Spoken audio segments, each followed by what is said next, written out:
आप सभी को जय मसीह की। द बाइबल पोर्शन में आपका स्वागत है। हमारा आज का वचन है 2 कुरिन्थियों 3 अध्याय।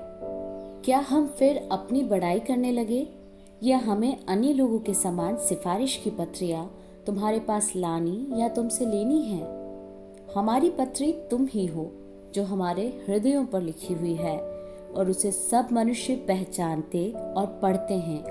यह प्रकट है कि तुम मसीह की पत्री हो, जिसको हमने सेवकों के समान लिखा और जो स्याही से नहीं परंतु जीवते परमेश्वर के आत्मा से पत्थर की पट्टियों पर नहीं परंतु हृदय की मांस रूपी पट्टियों पर लिखी है। हम मसीह के द्वारा परमेश्वर पर ऐसा ही भरोसा रखते हैं। यह नहीं कि हम अपने आप से इस योग्य है कि अपनी ओर से किसी बात का विचार कर सके, पर हमारी योग्यता परमेश्वर की ओर से है, जिसने हमें नई वाचा के सेवक होने की योग्य भी किया। शब्द के सेवक नहीं वरन आत्मा के, क्योंकि शब्द मारता है पर आत्मा जिलाता है। यदि मृत्यु की वह वाचा जिसके अक्षर पत्थरों पर खोदे गए थे यहाँ तक तेजोमय हुई कि मूसा के मुंह पर के तेज के कारण जो घटता भी जाता था इजरायली उसके मुंह पर दृष्टि नहीं कर सकते थे, तो आत्मा की वाचा और भी तेजोमय क्यों न होगी।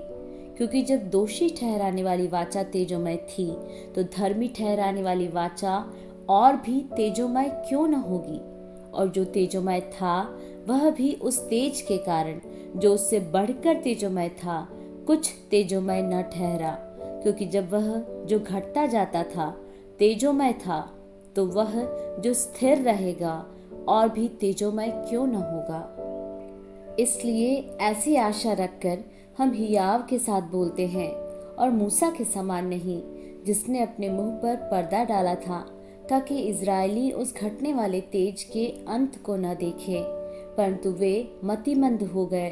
क्योंकि आज तक पुराना नियम पढ़ते समय उनके हृदयों पर वही पर्दा पड़ा रहता है, पर वह मसीह में उठ जाता है।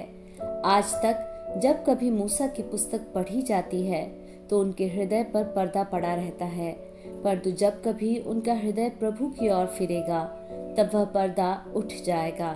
प्रभु तो आत्मा है और जहाँ कहीं प्रभु का आत्मा है वहाँ स्वतंत्रता है।